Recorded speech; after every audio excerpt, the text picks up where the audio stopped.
नमस्कार साथियों। आज जब से सुबह सुबह से ये समाचार आया, ये न्यूज फ्लैश करने लगा कि 60-40 का रेशियो होने जा रहा है। दैनिक भास्कर का खबर था और एक दो अखबारों का खबर था। सब जगह बेचैनी मेरे सभी मेरिट साथियों में, और लाजमी भी मुझे भी बेचैनी, गुस्सा। आखिर सरकार ने ऐसा सोच कैसे लिया? हम जितना मांग रहे थे उससे कम देने की बात कैसे हो गई? हमारा मांग भी उचित है। हम क्या गलत मांग रहे हैं? अगर हम गलत मांग रहे हैं तो हमारी मांग को गलत बोला जाए। यही सब सुबह सुबह से गहमा गहमी चल रहा था मेरे साथियों। कई मेरे मेरिट के साथियों का विचार भी आया कि 100% मिल नहीं सकता है। कई मेरे साथी खुश भी होने लगे कि चलो जो मिल रहा है लेके निकला जाए। ये गलत है, ये गलत नीति है। अगर सरकार ने 100% एसटीटी मार्क्स पर बहाली न की, अगर मेरिट अभ्यर्थियों के साथ नाइंसाफी की, तो ये बहाली कभी हो ही नहीं सकता। ये बात आप याद कर लीजिएगा। ये बहाली ही असंवैधानिक और गैर कानूनी हो जाएगा। कौन ऐसा परीक्षा है बताएं तो? कौन ऐसा इस दुनिया में परीक्षा है जहां से नीचे से टॉप करने वाले को लिया जाता है? कोई ऐसा परीक्षा है? नहीं है ना।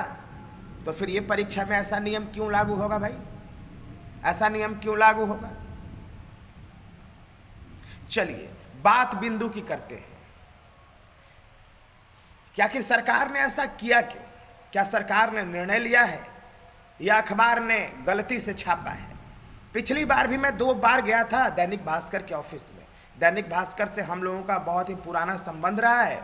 एसटीटी मेरिट के कई न्यूज को दैनिक भास्कर ने प्रमुखता से उजागर किया है। बहुत ही न्यूट्रल समाचार है दैनिक भास्कर जो है मेरे साथियों। एक बात याद कर लीजिएगा, दैनिक भास्कर ही एक ऐसा समाचार पत्र है जो सरकार के खिलाफ लिखता है। लेकिन आज हम अभ्यर्थियों के खिलाफ क्यों लिखा? क्या दैनिक भास्कर हमारे खिलाफ है? नहीं, दैनिक भास्कर हमारे खिलाफ नहीं है। ये बात आप याद कर लीजिएगा। दैनिक भास्कर हमारे खिलाफ नहीं है। पिछली बार भी मैं गया था और दैनिक भास्कर के संपादक महोदय से बात किया था। बोला था कि महोदय, जो आपने एसटीटी 22 का जिक्र कर दिया है और इसमें यह भी जिक्र कर दिया है कि एसटीटी 19 की बहाली अब एसटीटी 22 के साथ होगी, तो इस आपको सूचना मिला कहां से? पता है इस सूचना के कारण क्या हो सकता है? हम हजारों मेरिट के अभ्यर्थी आन बान शान के लिए अपनी जान की बलि लगा देंगे सचिवालय के आगे। सचिवालय के सामने लाशें बिछ जाएगी। आप जो ऐसा समाचार छाप रहे हैं ये तो भ्रामक समाचार है। अगर सही है तो बताइए किसने बताया आपको ऐसा? वो सीधे इनकार करेगा कि कोई बात नहीं, मैंने एसटीटी 19 की चर्चा नहीं की है, एसटीटी 22 की चर्चा की है। और जो भी मैंने छापे हैं, ये लिखे हैं, ये कोर्ट का इसको वर्डिंग्स ना माना जाए। ये सामान्य सा भाषा है, अखबार का भाषा अलग होता है, इसलिए आपको चिंता करने की कोई ज़रूरत नहीं है। अब बात बिंदु के करते हैं कि आज उसने कैसे छाप दिया। ये कई दिनों से ये चर्चा का विषय बना हुआ है कि 60-40, 80-20 या 100%। आखिर ये कौन सा संभव है? कई जगह बोल रहे हैं 60-40, कई जगह 80-20, कई जगह 100% भी एसटीटी मार्क्स की चर्चा हो रही है। और हम लोगों को 100 से कम मंजूर होगा ही नहीं। मतलब 99 पे मान जाएंगे क्या?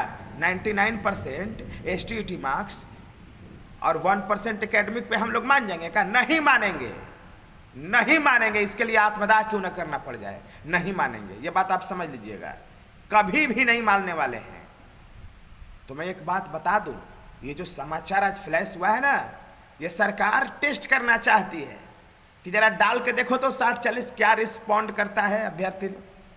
रिस्पॉन्ड करता है कि चुपचाप सो गया, यानी सो गया था कुछ भी चलो देकर निकल जाया जाए। लेकिन हम सोने वाले नहीं हैं। मैं सभी 30,675 मेरिट अभ्यर्थियों से कहना चाहता हूं कि मेरे साथियों, सोने की ज़रूरत नहीं है और रुकने की ज़रूरत नहीं है, ये थकने की ज़रूरत नहीं है।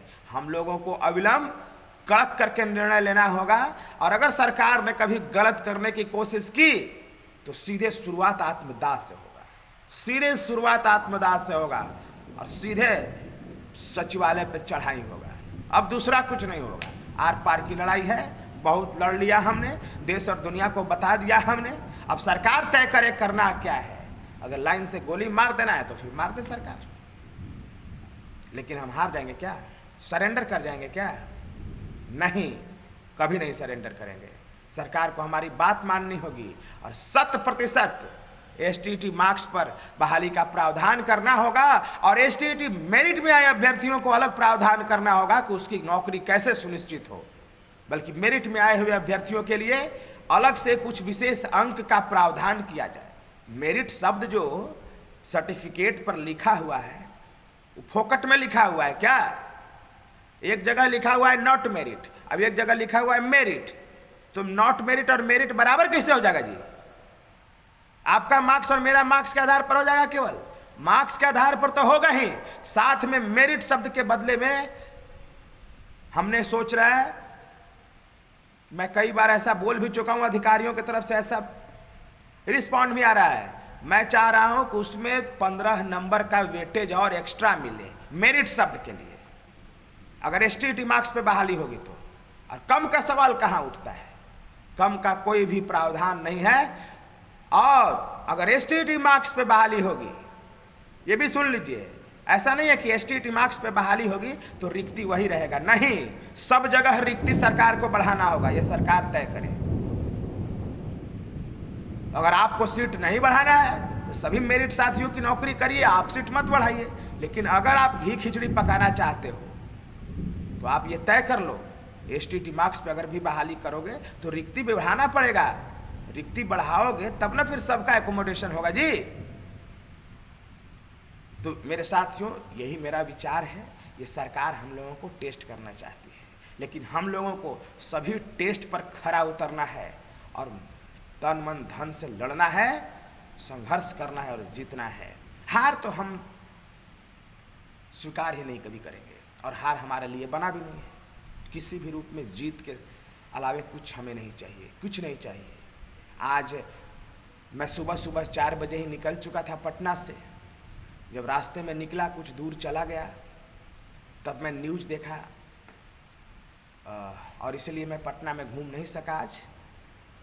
मैं आ रहा हूँ, कल तो शनिवार हो जाएगा, रविवार हो जाएगा, मंडे को मैं सचिवालय जाऊँगा और कई अधिकारियों से भी बात करूँगा और फिर मैं आपको बताऊँगा। तो यही मेरे विचार थे। डरना नहीं है, थकना नहीं है, हारना नहीं है, संघर्ष करना है, लड़ना है और जीतना है। और जीत से कम कुछ भी मंजूर नहीं होगा। मेरिट के साथ कोई समझौता नहीं होगा। ये पहले भी हमने कहा है, आज भी मैं कह रहा हूँ। बस, और डरने की बात नहीं है। चिंता क्या करते हो यार? अरे मैं तो यहाँ तक कह रहा हूँ कि शहीद आजम ने जो काम किया उससे बढ़ के काम करेंगे। चिंता क्यों करते हो? शहीद आजम ने जो काम किया है ना, उनसे बढ़ के काम करेंगे, लड़ेंगे, संघर्ष करेंगे और जीतेंगे। तो ये मेरे विचार थे। इन्हीं शब्दों के साथ मैं अपनी वाणी को विराम देता हूँ। जय हिंद, जय मेरी।